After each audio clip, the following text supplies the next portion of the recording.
Today, theme is the theme of action, Knights of Columbus, Columbo our of action, brotherhood of more than 2.2 million states, Poland, France, Ukraine, and now Lithuania. It's a brotherhood of men accepted to be type goes Columbus to have the faith, show the true faith church, show the unity, take a responsibility, count authentic testimony of so many families to live our faith life, to transmit the faith to our children. The way we live to evangelize God's Knights of Columbus put such a big stress on faith to action. And our work, we respond to the call of John Paul II to be a citizen of law. And Pope in more than first Magnificat speaks about thing. You have to read the definition of law. It's not naive, you, but this project should be in practical for the night. We remain to the vision of our years ago, that the vision is charity at the vision, mercy, and we can see on display today the war in Ukraine from on. We are there to support Ukraine, we established the mercy centers, the Polish border here in Lebanon, in the Knights of Columbus, so many Ukrainian refugees, so they can find normal in their life. Focus, reconnection, human spiritual reconnection. Talk many examples of our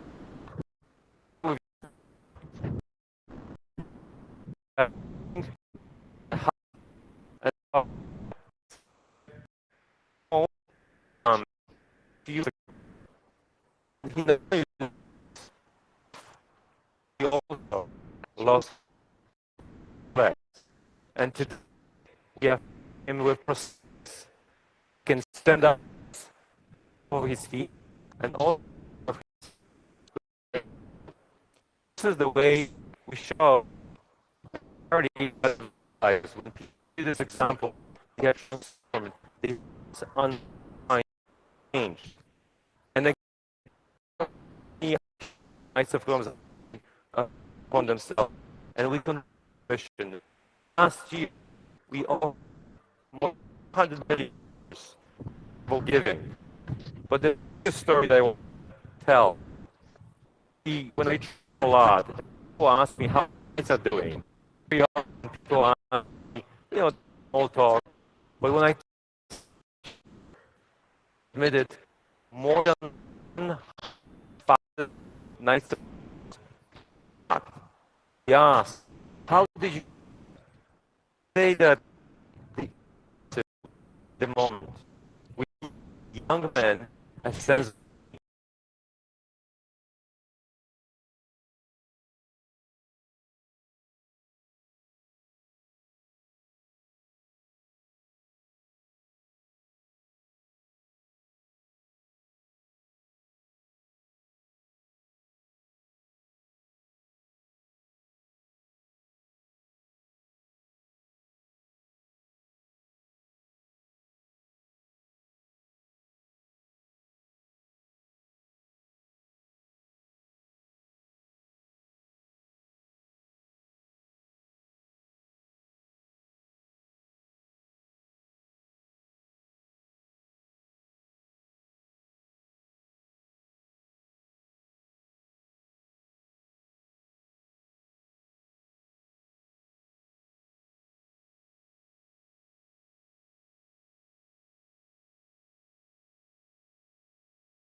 Mieli dragei, labas ritas.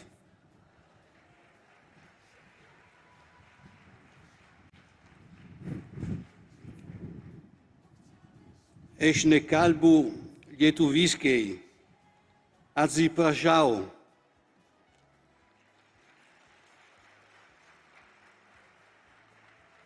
And now in a language easier for me. I will share, my dear friends, I will share some theological reflections on mercy. Don't be afraid when you heard the theological reflection or theology. It's nothing else as a simple reflection to understand better the mystery of our faith. And I will start with a quotation of Pope Leo XIV. He said, "The Lord frees us from pain by instilling hope. He converts our hardened hearts by transforming power into service, revealing the true name of His omnipotence, mercy. It is mercy that saves the world. It nurtures every human life in all its frailty, from the moment it grows in the womb until it withers away." These words of the Holy Father can serve as a meaningful backdrop for some reflection on the great theme of mercy. The Church, in this moment of great changes, is called to offer the signs of God's presence and closeness more powerful. This is not time for distraction. On the contrary, we are called to remain vigilant and to awaken our ability to focus on what is essential for our life. It is time for the Church to rediscover the meaning of the mission that the Lord entrusts to her on Easter Day,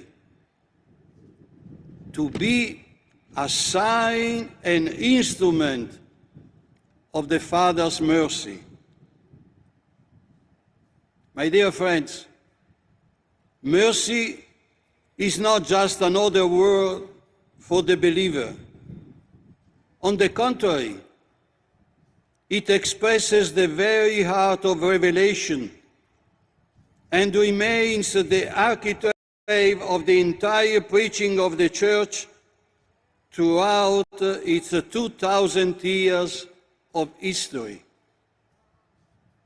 Mercy immediately presents itself as a coherent reality rather than a spoken word. Yet a face, that of Jesus of Nazareth, who through His word and above all His life makes the Father's merciful love evident. He points to the actions and conduct of God, who goes out to meet everyone with love, excluding no one. Mercy cannot be confined to the single term that designates it. Indeed, the very moment we will try to define mercy, we will definitely destroy it. We could not define mercy. Mercy needs to remain open because it's a dynamic reality. It belongs to the very essence of God. And as such, we can only describe it in various aspects, but not define it as if it were a mathematical formula. Its richness is infinite and endures as an inexhaustible source of God's love. For this reason, since mercy presents itself in many forms that reflect its beauty, its goodness, and the reality, among many others, I have chosen two forms of mercy in particular to reflect together with you. The first can be contemplated in the liturgy. It is here, in the liturgy, that we grasp the profound truth of mercy as the essence of a Trinity. If only we had the time to count how many times the term appears in the liturgy, we will see that it is all-encompassing. In most of the collects, mercy is the most frequent invocation addressed to the Father, asking Him to grant in abundance His mercy. O God, who manifest your almighty power above all by pardoning and showing mercy. My dear friend, this is a collect of the 8th century, and we continue until today to pray with the same words. Consider another one, the collect for Sunday of Lent, which has been dedicated since ancient times to the scrutiny of the catechumens. O God, author of every merry and all of goodness, who in fasting, prayer, and almsgiving have shown us a remedy for sin, look graciously on this confession of our lowness, that we, who are bowed down by our conscience, may always be lifted up by your mercy. As we can see, human mercy and divine goodness come together to give voice to mercy as an expression of total deliverance. Throughout the Eucharistic liturgy, from the beginning to the end, mercy serves as the constant guide for approaching the celebration of the sacred mystery. Another example, when we begin the whole Eucharist with a penitential rite, we say, "May Almighty God have mercy on us, forgive us our sins, and bring us to everlasting life." In a similar way, Lord, have mercy on us all, we pray, that we may merit to be coerced to eternal life. And before to exchange the sign of peace, mercy comes up once again. By the help of your mercy, we may be always free from sin.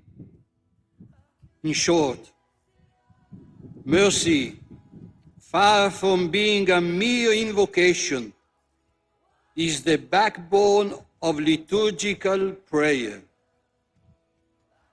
In the liturgy, we grasp the performative value that prayer assumes in order to obtain mercy. Perhaps the expression that more than any other deserves to be remembered in our context is the invocation from the Psalm 85.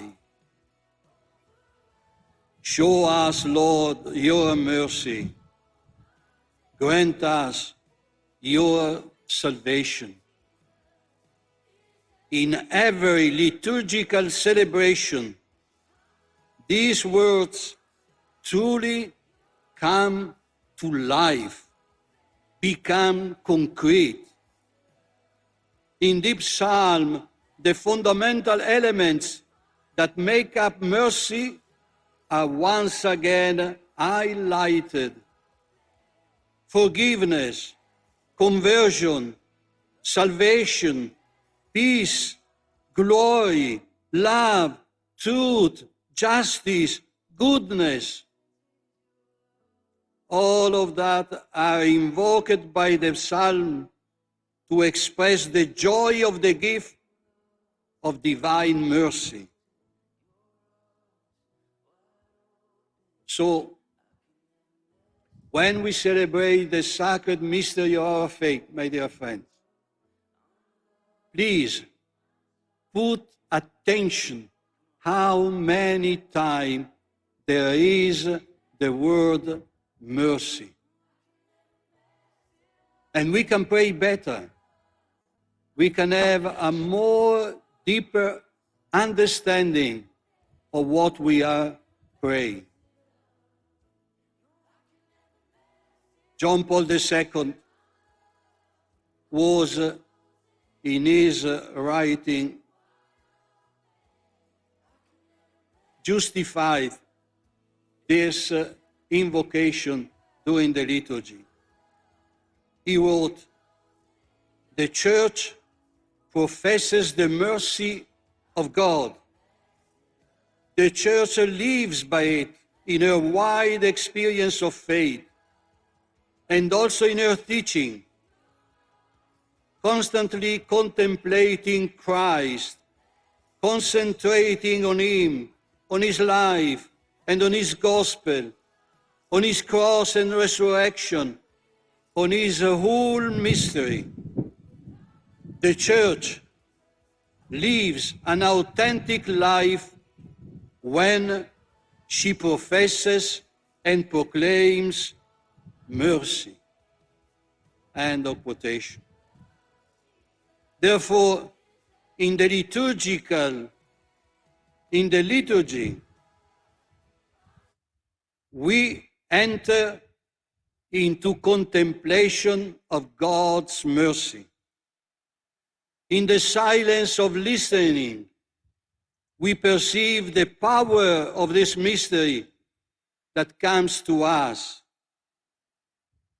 Far from being a moment that distracts from living out mercy, the liturgy enables its proper implementation. Kneeling before the greatness of the merciful love of the Trinity is the tangible sign of the transformation that takes place in the heart of every person who heard the proclamation of the gospel of mercy and embraced it with faith.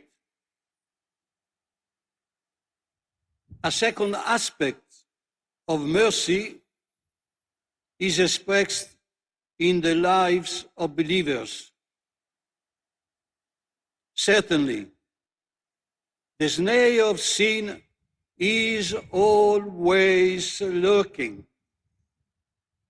For each of us, the temptation to withdraw into ourselves, into indifference, into weariness, is always lurking.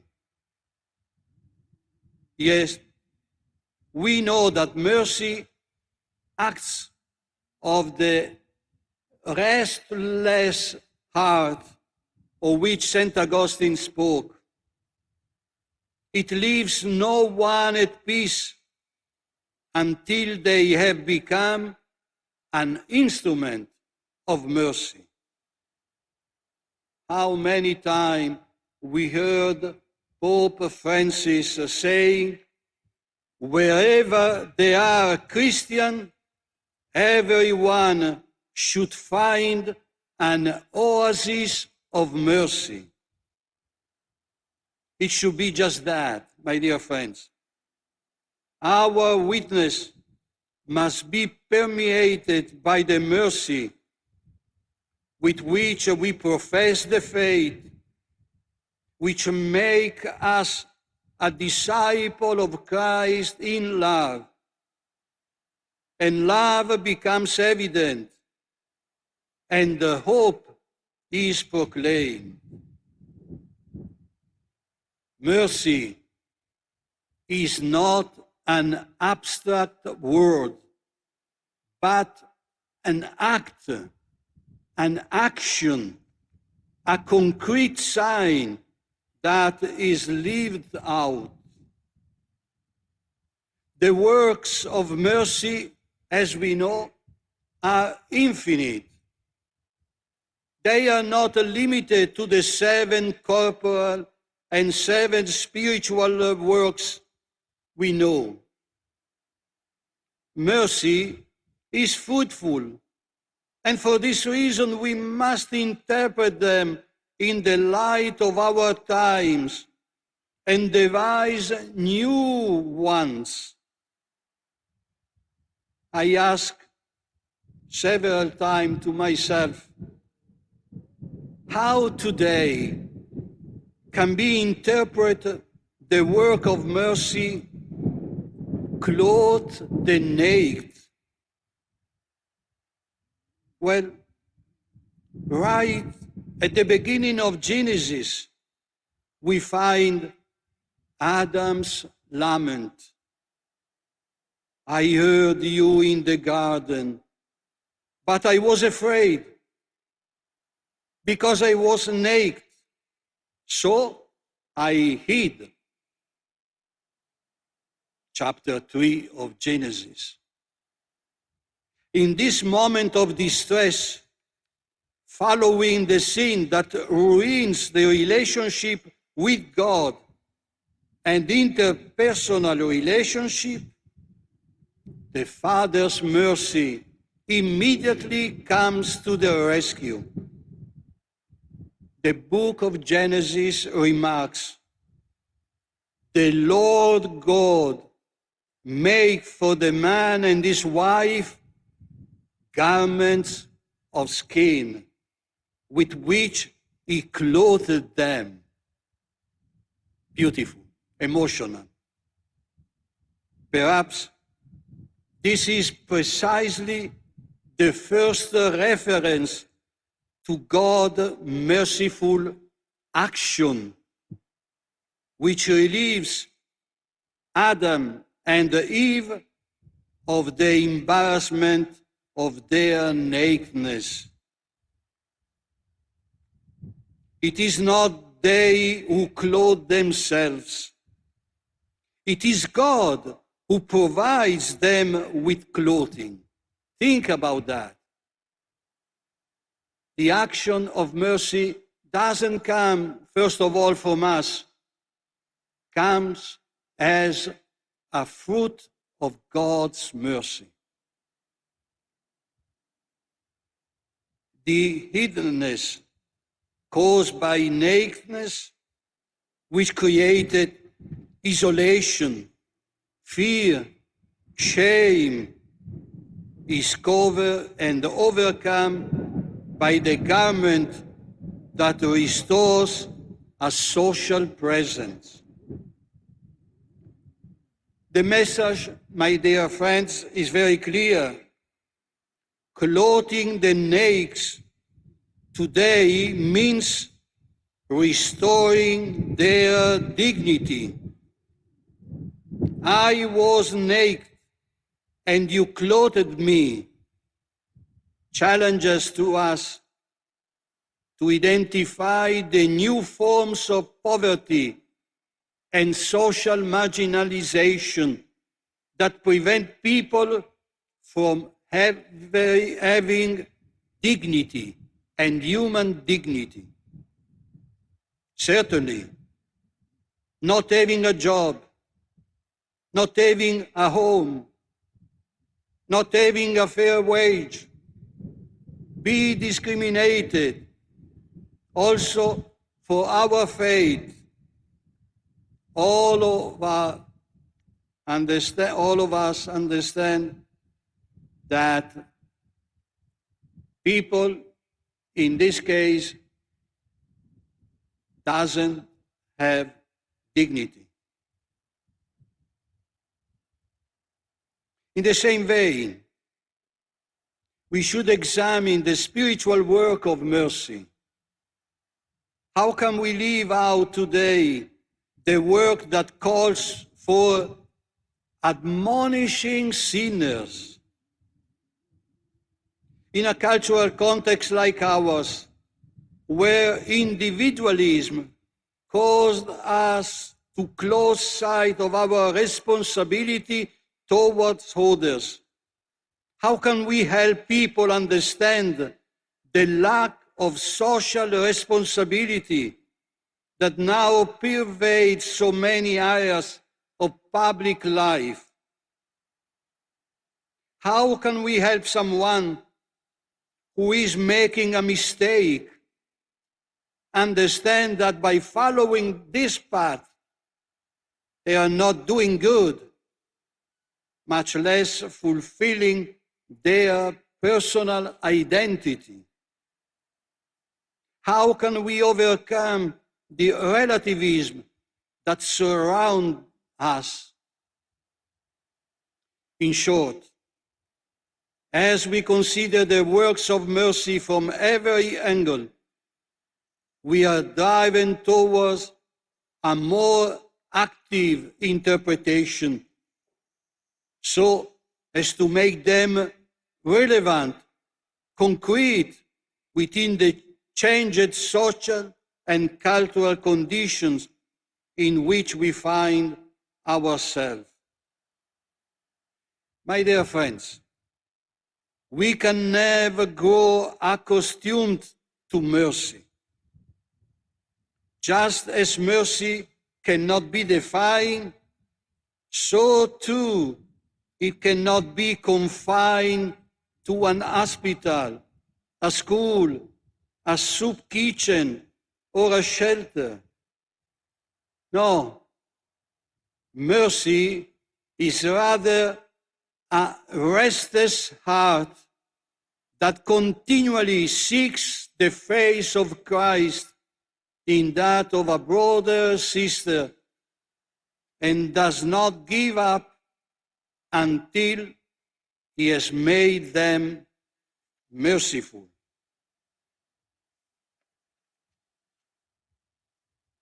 Above all, mercy is sharing. That involves the very life of each person. It is not first and foremost a bill, a coin, but the act of sharing what I hold most dear. Mercy goes straight to the heart of life and to what we consider most precious for us.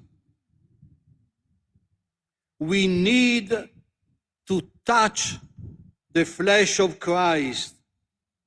That is mercy. Mercy is taking someone by the hand and lifting them up. It is therefore a concrete commitment that helps one rise from the condition of poverty to rediscover lost dignity.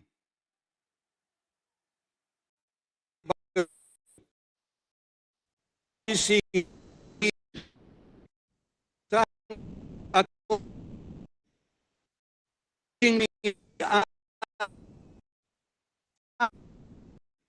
sharing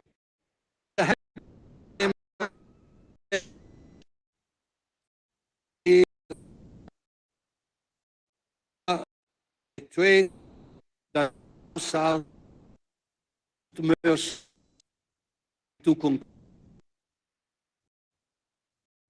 Therefore, is that is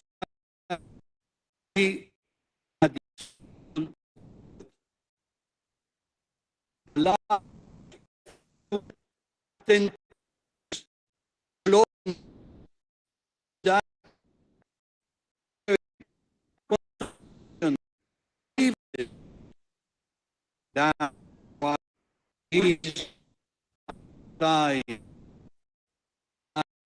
mercy of the can be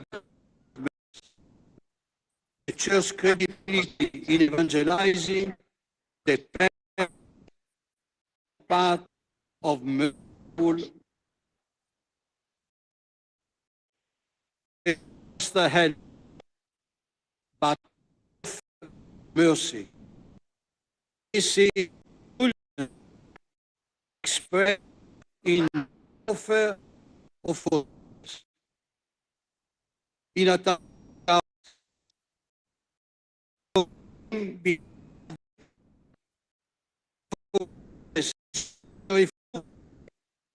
even do close to our fight, it is necessary to be as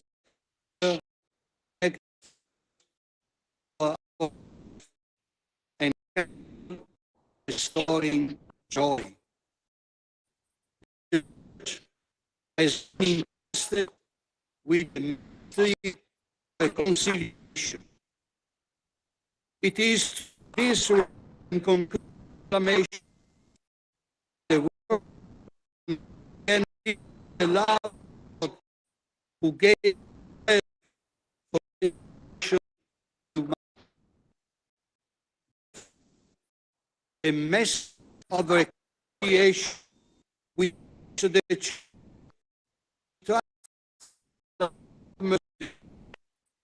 shine forth in the world. Time of the before us as a commitment to the future of the church in the world. Can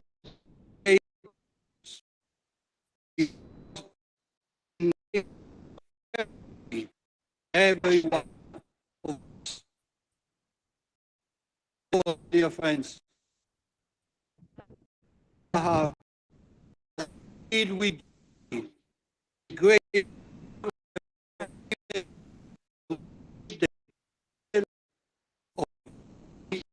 all a gift given to each of us now conscience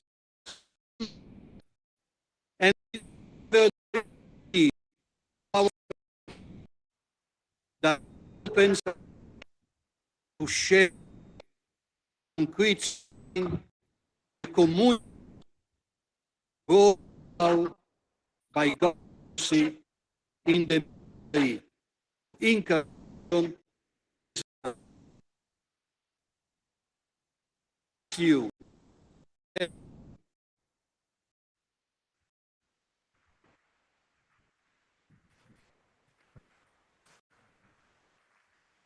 Thank you. Comments?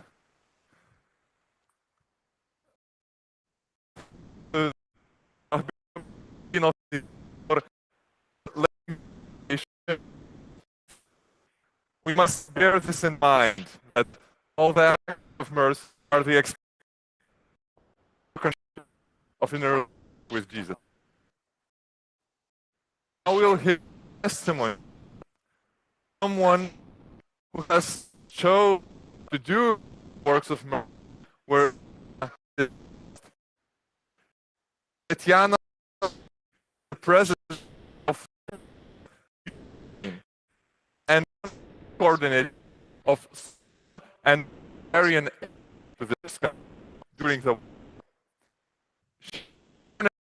United of Ukraine grants,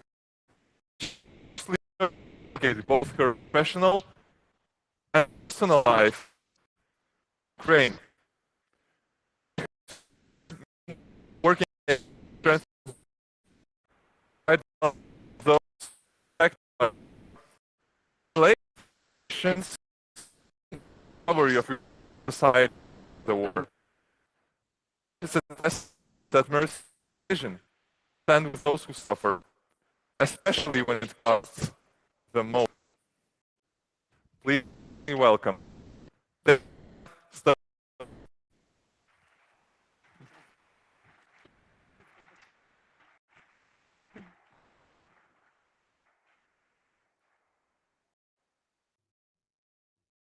Huh?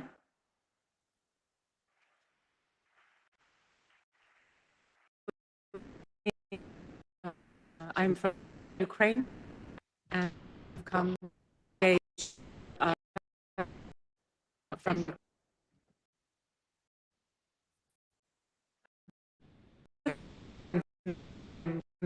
to the heavily recounted church, and people thought it was false, and that it was important to talk about truth and what's not true, and made an interesting change in the conversation. Instead of started to talk and that he gave has carried me through the war. That understands what it means to be a person. He talked image by being in the image today of Trinity.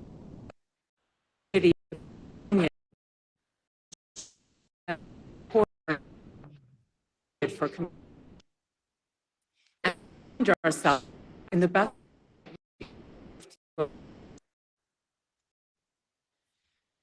the world scale and war. We have a history of war in Ukraine. I'm here you sure of the destruction of the Ukraine.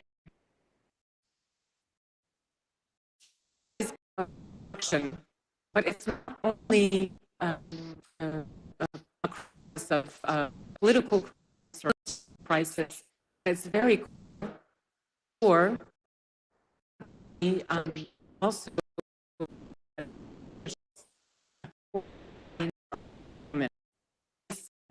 picture of here.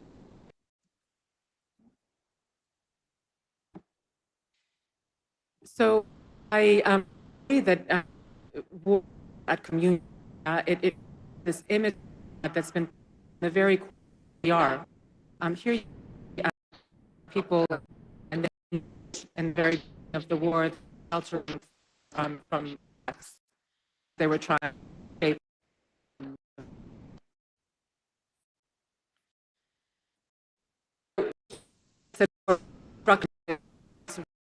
What it means relationship is at a sense of the work that we do as church.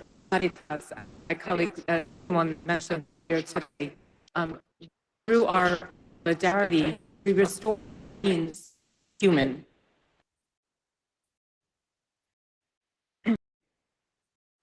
So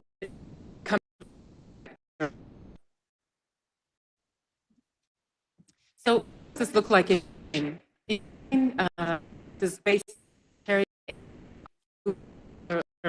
shelter. Have need humanitarian in the East country. It's also a company been evacuated who've been healing traumas again, the emerge crisis. Also, as Simon earlier, after a missile or an area liberated, it's also fixing windows, fixing roofs, throughout all of Ukraine. A lot of work is done in Ukraine, but also in areas where the missiles struck through. It's also about from trauma. I already mentioned, but in this case, we have very severe cases to accompany help them through the process of healing.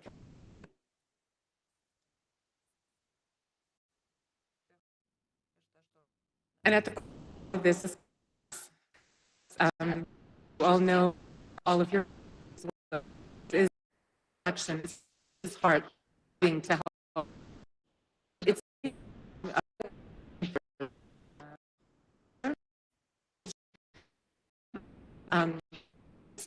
to those who need, and then the favorite component is called sexuality. Often called and in Ukraine moments full scale how it is even in that first moment, even in that moment when you are registering they choose their home who might have from other and your intake form and in the first year of the travel and I would you know cases some people come and with their everyone who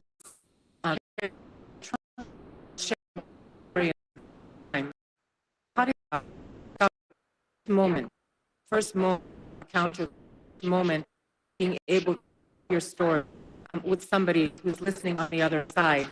And very often, if it's very difficult for the person to cry, and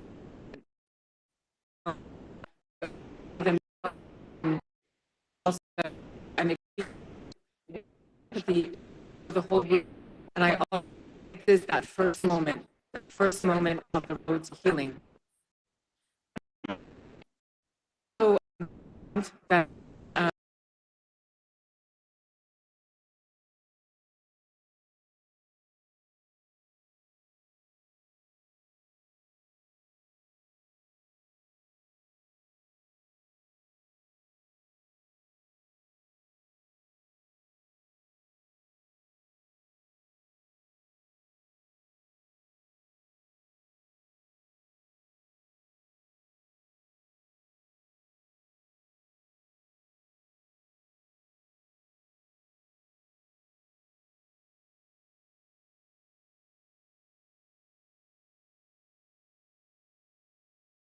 volunteering in Caritas.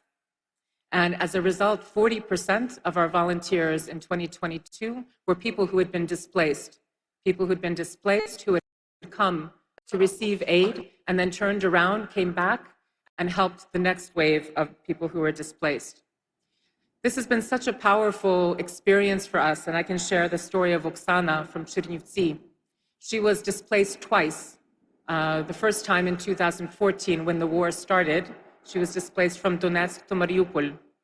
In the second phase of the war, she was displaced from Mariupol to Chernivtsi. And when I met her, she had already been in Caritas for some time. She shared her story and she said, after the second displacement, my heart was completely broken, completely fell apart. But she said that every time she would reach out and was given the opportunity to help another person, it was like a piece of her heart was being stitched back together.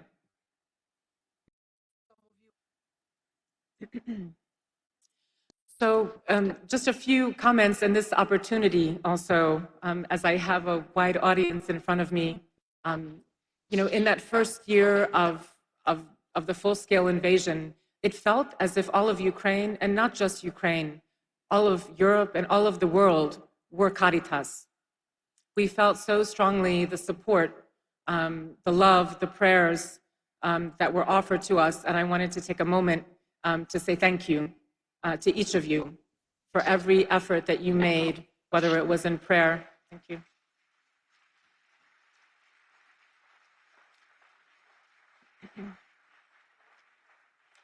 And I'd like you to understand that when you see resilience in Ukraine, it's not just us. That resilience is built obviously on the grace and mercy of God, but it's also built on the prayers and the support of the people around us.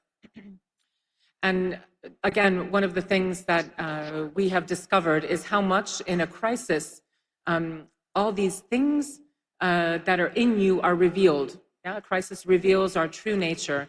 And in this sense, I think it revealed in us and in all of us the true nature, which is to give life and to love one another. Sometimes people ask me, well, how do you continue serving? It's been 4 years, you're tired. And of course, we're tired. Is there some change that happens after a period of time? And I think that what I'd like to share is it's the same truth. It's the same truth whether you're not in a crisis or if you're in a crisis or if you're in a war, it's the same truth. It's the truth about what it means to stay human, what it means to keep that human face, what it means to continue in that spirituality and that mystery of encounter, what it means to see another person, to feel them, to respond to them, and have them respond to you. And so for us, it's obviously the same principles that kept us in the beginning keep us now. But of course, there is fatigue. There's also need to make sure that we're checking in with one another, especially for those who are assisting others, to make sure that we're keeping ourselves in a healthy place so that we can continue assisting in the long run. Because even if the fire would cease in the next few months, the needs and the trauma and the need for recovery will be continuing for many, many, many years. I just wanted to also mention, war, it's not just a political or military crisis. It's a spiritual one. There's a spiritual battle that's at play. And that's another reason why it's so important that we hold this anchor of humanity, this anchor of how God created us to be in communion, to be in relationship. So in Caritas, obviously in the middle of a war, it's hard to plan ahead. We had to do some strategic planning. We were thinking many years ahead how we could plan our activities and plan our response. And of course, it's hard to do these specific planning. So we, at the beginning, made a decision that we wanted to identify three core principles that would help to guide us in the way forward. One of them, the first one, was, we call it finding the best way forward. That means about innovating, always being ready, looking at the situation with our see, judge, and act principles, being able to respond to the situation as it is rapidly changing. When I first came to Caritas, I asked a friend of mine who's a biblical scholar to share with me where in Scripture can we find caritas, the word caritas. And she told me that one of the most powerful places that she encountered it was in the Old Testament in Hosea with the word hesed. And she translated this word into Ukrainian as nepochitna lubov, which translates into English as unwavering love. And when I think about finding that best way forward, about having to be constantly responding, it means holding love at the very core of who we are and letting that love move us to always find the best way to act and the best way to help one another. The second one we've already talked about. It's about not losing the human person. That's what we call it, do not lose the human person. And that means that we, again, keep that focus on what it means to be human, on that deep truth of humanity. Then the third one that we also identified was this importance of continuing to reach out, continuing to build cooperation with others, understanding that when you have an attack of this magnitude, there's no single person, no single organization, no single country that can withstand it on their own. And why it's so important that we have this fabric of society, this fabric of what it means to be human, that knit together so tightly and was able to withhold such a brutal attack.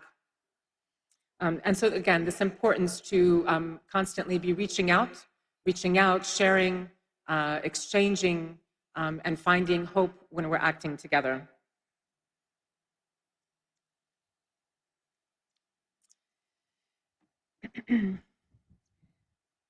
Another thing that struck me in the beginning when we were in 2022 was the amount of reaction that we had, the support that we had from all over the world. And when I reflected on what that meant, for me, it was so clear that when you see evil, when you see something wrong, when you see someone being hurt, that there is an innate need to counter that, and to counter that with love. I think sometimes about this world now, we're living in a little bit of a crazy time with different political situations, globally what's happening.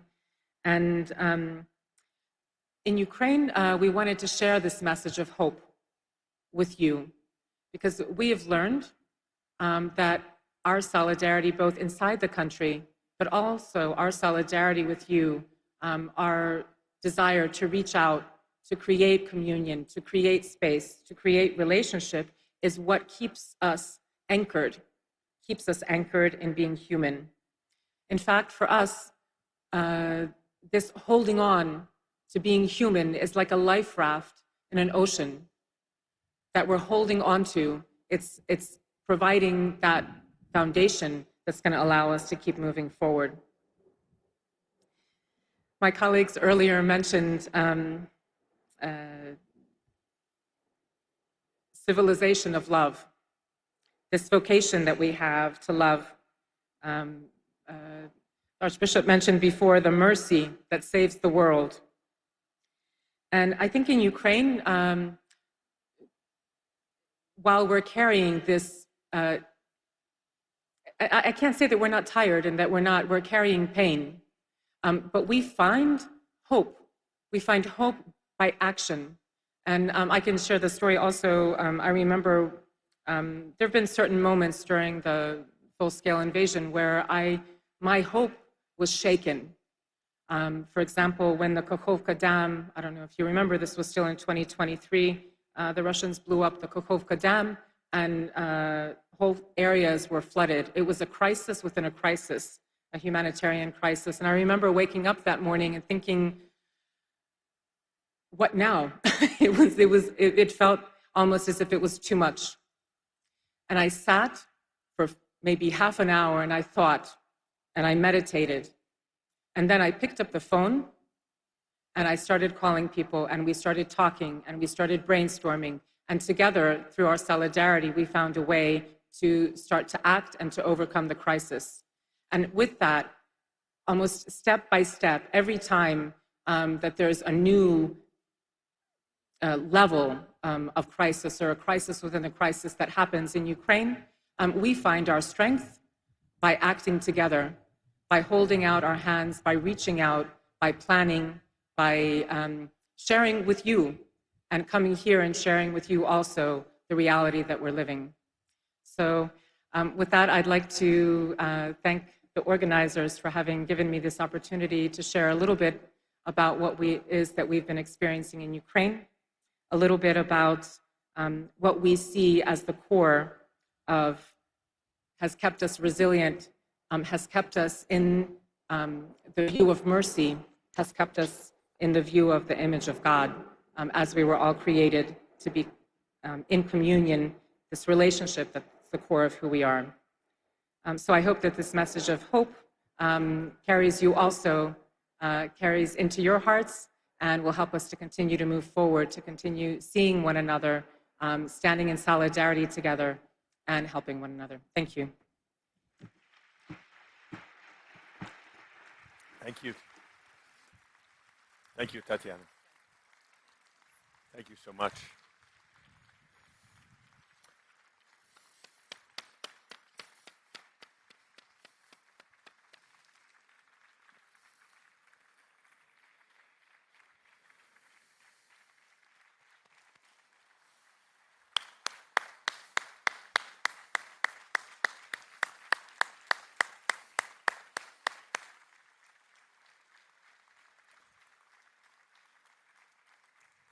Indeed, thank you, Tatiana, for your witness and how you have shown us how to have hope in times of great trial. Your works of mercy are powerful. Lithuania, and we stand with you and with Ukraine. Let us again acknowledge the incredible work of mercy happening at our neighbors here in Ukraine.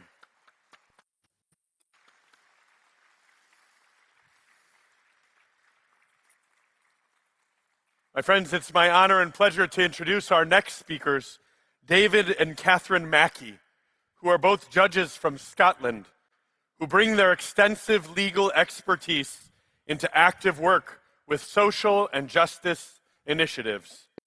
Deeply engaged in supporting vulnerable communities, they contribute to organizations focused on families affected by imprisonment, criminal justice reform, and alternatives to incarceration. Both are committed to a more compassionate justice system, one that not only upholds the law, but also seeks to understand, support, and restore individuals, especially young people and those affected by difficult life circumstances. My dear friends, let us welcome these incredible judges, David and Catherine Mackey.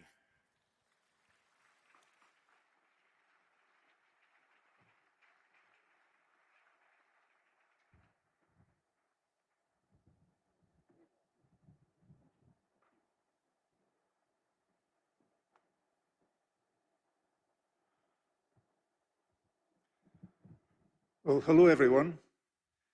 I'm David. This is Catherine. I was a judge in the Sheriff Court in Scotland. It's the second highest court and the busiest, where we have the title Sheriff. I retired a number of years ago, but still sit part-time.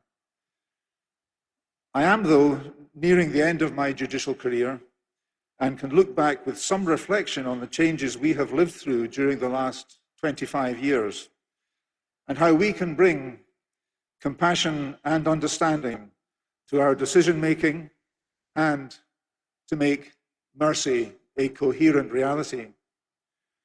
My focus is on judicial decision-making around sentencing decisions.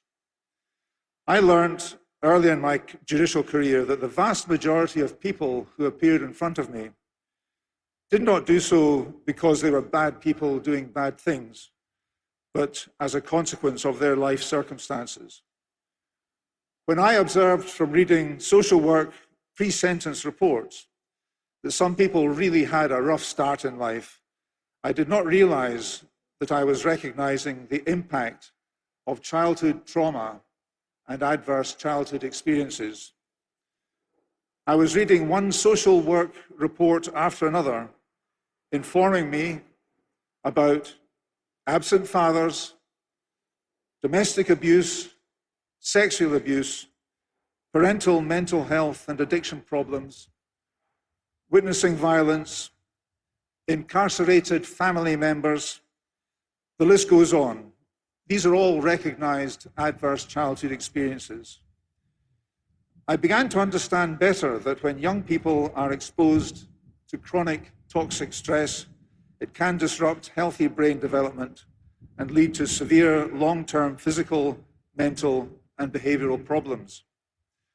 We now know that young people who have been exposed to multiple adverse childhood experiences are more likely to be the victims of violence, but also the perpetrators.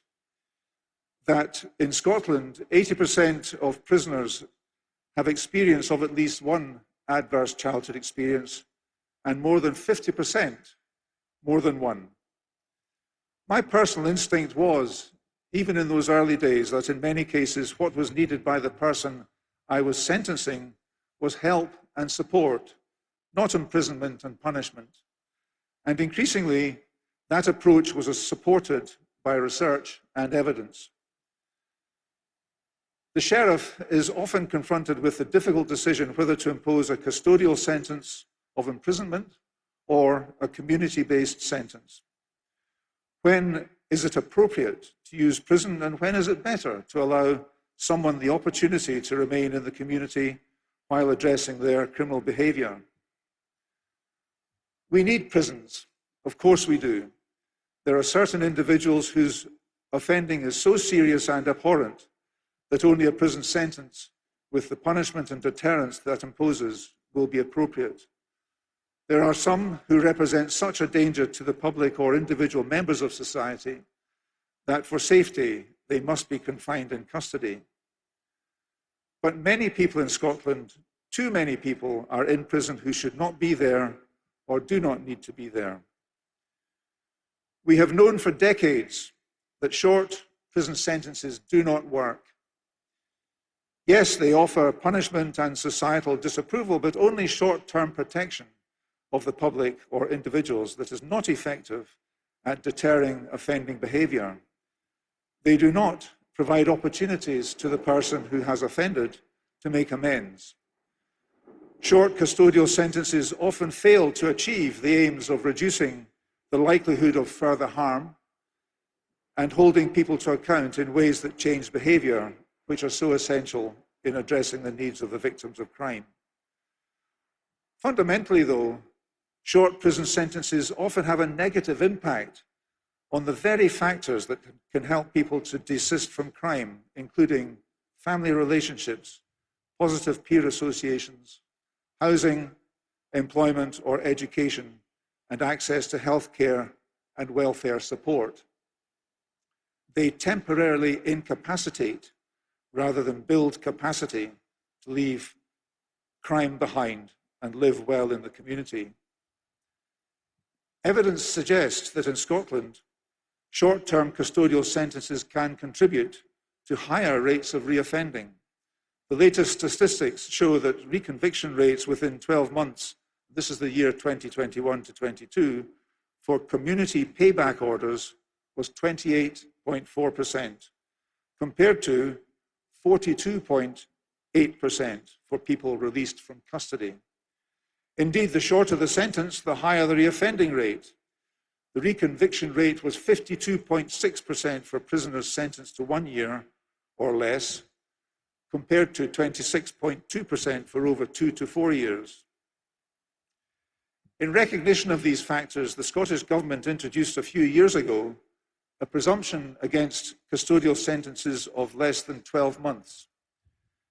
In a characteristically progressive manner for our government and our policymakers, there was considerable significance in this because 12 months is the maximum custodial sentence that can be imposed by a sheriff when sitting on their own without a jury.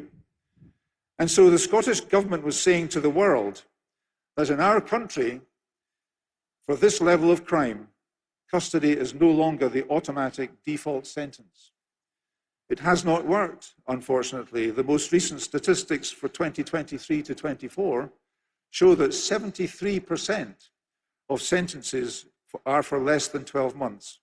And for women, the figure is 88%. Many of those are people already in prison, but 20%, that is about 1,000 people, are sentenced straight from the community. And I should just explain that our prison population at the moment is about 8,500. It is well above capacity, and we are aiming to bring that down to something more like 5,000 over the next few years. So 1,000 people is a lot. The community payback order offers an opportunity for the sheriff to devise a very person-centred sentence that addresses the needs of a particular individual. It can contain a number of possible components. For example, a requirement to undergo supervision by the social worker, the justice social worker. Perhaps a requirement to undertake a certain number of hours of unpaid work. And that could be by way of punishment or to introduce structure and routine to a chaotic life, or both. There may be a specific program to address, for example, domestic abuse or sexual offending. A lot of offending is linked to drug or alcohol addiction, and so there might be a requirement to engage with appropriate addiction services. There are many ways in which a community payback order can be structured to address an individual's needs. The community payback order could be supplemented by running alongside an order for electronic monitoring. It's called a restriction of liberty order, or a ROLO in the trade, imposing either a curfew between certain hours or preventing access to certain premises or people. In appropriate cases, a drug treatment and testing order might be made if an individual passes the stringent assessment and is ready to address their recovery from an addiction by means of a rigorous regime of drug testing and supervision. So these then are the tools that are available to a sheriff. This is the scaffolding on which a life can be rebuilt. How can such a community-based order be made to work successfully? Well, I will say quite unequivocally that the success of a community-based order depends entirely upon the success of certain relationships. It's all about relationships. The key relationship is that between the justice social worker and the person on the order. If that relationship is poor, the likelihood of a breakdown of the order is high. A social worker might move on, for example, for career development, but the change of social worker can be a devastating event if not properly managed. Sometimes the relationship with the social worker is not as strong as that with another professional, such as the housing officer. And there's no shame or harm in recognizing that and involving that other person, the housing officer. Another relationship that can be important, though, is that with the sheriff, the sentencing judge, especially if the sheriff reviews the progress of the person on the order. The realization that the judge, the sheriff, actually really cares about a person's progress back to regular life can have a significant effect on a person's decision to commit to the order and to desist from further offending. Not all sheriffs are amenable to developing any kind of relationship with a person on a community payback order, but I and Catherine know from the testimony of social workers and especially of people we have placed on orders and worked with, that we have the potential to transform lives by our direct engagement. And we claim no personal credit. There's something about that dynamic of real care from a figure who is important in the criminal justice system that stimulates a strong sense of self-worth, a desire to succeed, to not let down the sheriff, and for approbation. I have learned from engaging with other European judges that in those jurisdictions that are governed by a strict criminal or penal code, there are two negative consequences. Firstly, there is a reduced scope for discretion in sentencing and therefore in devising person-centered sentences. Secondly, there is less incentive on the judges to look beyond the event of the sentencing decision, let alone engage with the person being sentenced. But as we know, sentencing is not an event but a process, and the initial sentencing decision is but the start of that process to hopefully rehabilitation and reintegration into society. I believe judges should accept the true responsibility for their decisions and accountability for them. The wrong decision to imprison or remand at the wrong time in a person's life could very easily be a matter of life and death. Victims of crime have not been mentioned by name, but their interests and protection lie at the heart of all sentencing decisions, and there is no doubt that we can do more to make their experience of the criminal justice system better. Time does not permit of any analysis of the subject, but in Scotland we can and should do more to use restorative justice processes in order to engage victims more and to give them the greater reassurance and satisfaction that can be derived from a dialogue, direct or indirect, with the person who has caused them harm. And finally, from me, a word about the children. They are the hidden victims of crime and sentencing decisions. In Scotland, I'm pleased to mention that we have incorporated the principles of the United Nations Convention on the Rights of the Child into our domestic law. And so judges and sheriffs now have a duty to have regard to the views of children affected by their decisions. They should actively inquire if there are children who are affected by the decision and ask who speaks up for them. On that note,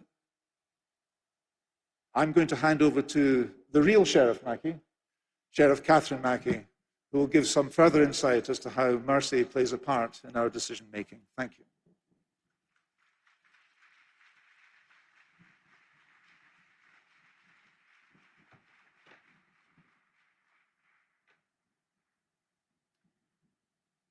And earthly power doth then show likest God when mercy seasons justice. In a world where mistakes are inevitable, it is the act of granting second chances that truly reflects our capacity for compassion and understanding.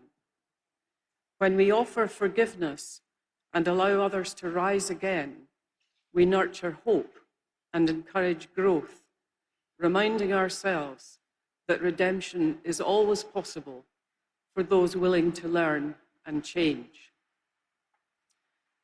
This principle is particularly resonant within the criminal justice system, where the opportunity for second chances can be transformative.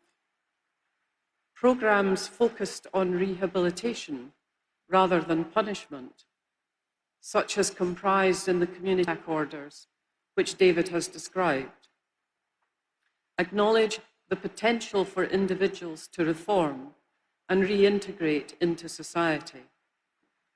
By supporting offenders through education, employment opportunities, and ongoing guidance, society not only reduces the likelihood of reoffending, but also upholds the values of mercy and hope that are essential to true justice. Desistance is a process of human development in the social context, allowing the offender to move from offending to compliance with the law and social norms. Professor Fergus McNeill of the University of Glasgow speaks of primary desistance, meaning a change of behaviour of the offender. Secondary desistance, meaning a change of identity or how the offender thinks about himself. And tertiary desistance, meaning a change in the offender's sense of belonging to a community.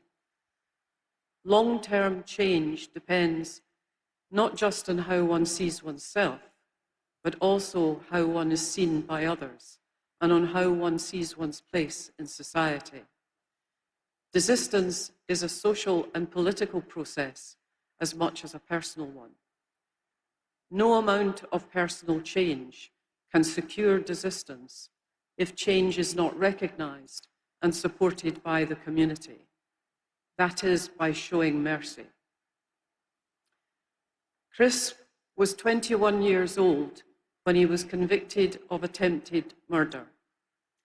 In the pre-sentence report, the Justice social worker said it was extremely difficult to highlight any truly positive aspects of his life to that date. The social worker described an unremittingly bleak picture of parental neglect, family disruption, and a lack of positive parenting. Education had offered a series of different schools, which led to disturbed behaviour and expulsion. Despite becoming involved in gang culture and serious violent offending, culminating in the attempted murder, Chris had a passion for books and knowledge. During the 15 years that he was in prison, he pursued academic education, achieving an open university degree in criminology with psychology. Education was his hook for change. Through education, he has been able to reflect on his former life, to acknowledge the harm he caused others and to himself. He takes responsibility for his transgressions and does not complain about the mess he made of his life. Since his release from prison in 2019, he has continued with his academic writings while caring alone for his now teenage son. He has not committed any further offences. He cannot undo the past, but can or should society recognise that he has changed, show him mercy, and allow a second chance of a future. Jason, like Chris, had a poor start in life. He was born into a family where alcohol, drugs, and violence were prevalent. His extended family were involved in drug dealing. From an early age, he became involved in that often violent culture and addicted to drugs. He was sentenced to numerous periods of imprisonment for offences related to his lifestyle. At the age of 46 years, he was sentenced to a period of nearly 4 years imprisonment for offences including assault to severe injury. During that sentence, he realised that he wanted to change. He started to attend a group for those suffering from addiction, Narcotics Anonymous. By the time he was released, he was abstinent. He was still vulnerable and suffered a relapse when his mother died shortly after his release. But he engaged with programs in the community and continued with the support of Narcotics Anonymous. He has not committed any further offences. He has achieved and maintained abstinence. He has re-established contact with his family and has found a new family. He was married a few days ago. He has devoted his time in the community to supporting others facing challenges similar to those that he faced and offering them hope.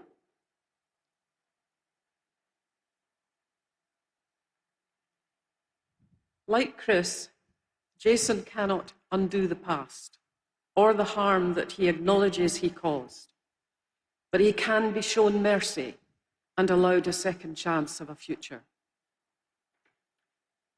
Paul's early life was not dissimilar and involved a pattern of drugs and offending. When he was 18 years old, he got into an argument with another man. Paul used a knife, stabbed and killed the other man. Paul was convicted of murder and sentenced to life imprisonment. He spent 5 years of his sentence in a therapeutic prison, learning to understand why he acted as he did. He obtained a degree in fine art and has had his work exhibited in the Royal Academy of Art. Since his release, he has supported vulnerable adults and children to make better choices. Every day he regrets that, as he puts it very emotionally, he had to take a life to find a life. Should he have a second chance of a future? We cannot overlook that victims of crime suffer loss of varying degrees. For some, their grieving never ends.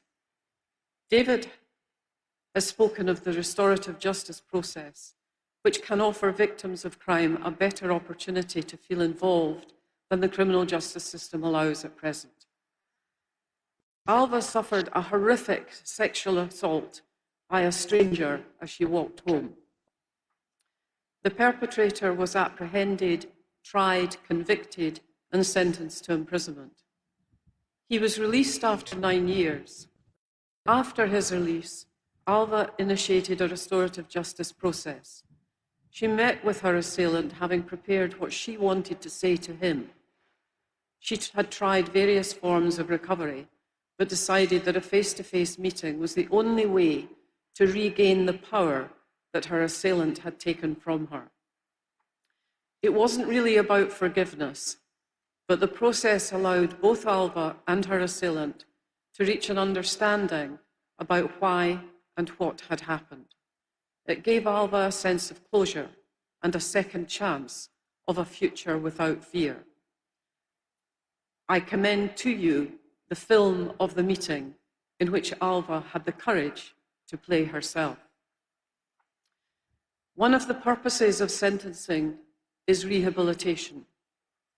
One of the skills of a judge is to seek, with compassion and understanding, to reduce the risk of reoffending through the effective rehabilitation of offenders, providing people with the opportunity to change and move away from past offending behaviour. Society's values include the ability to acknowledge when change occurs, allow a second chance, offer hope, and show mercy. Thank you.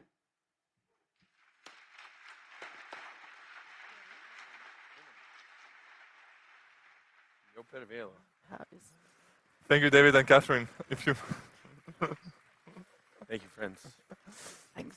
Thanks a lot. Thanks a lot. If I may choose, if I ever get to court, I'd like you to be present, okay? I've been to one of the workshops that were led by Catherine and David, and actually it brought me tears, recognizing how much does it cost to be merciful, but actually it's in the hands of the judge, it's in the hands of every single of us. And also, you already have a picture how the merciful judge may look like, so it's super useful to have that image in your memory. And how are you all doing? It's so nice that today's not raining. It's not a rainy day at all. So nice. We have such a beautiful sun. Wow, what a day. But my dear friends from Wallis et Futuna and from Samoa, please be patient.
With each other. And one of the greatest works of mercy, as you already heard, is coffee. And so we've come to our coffee break. When somebody hands you coffee, you say, Achoo! Very good. And so we wish you a good... Please come back in 45 minutes when we'll continue the program. You. Labai ačiū, ačiū, Visiems iki.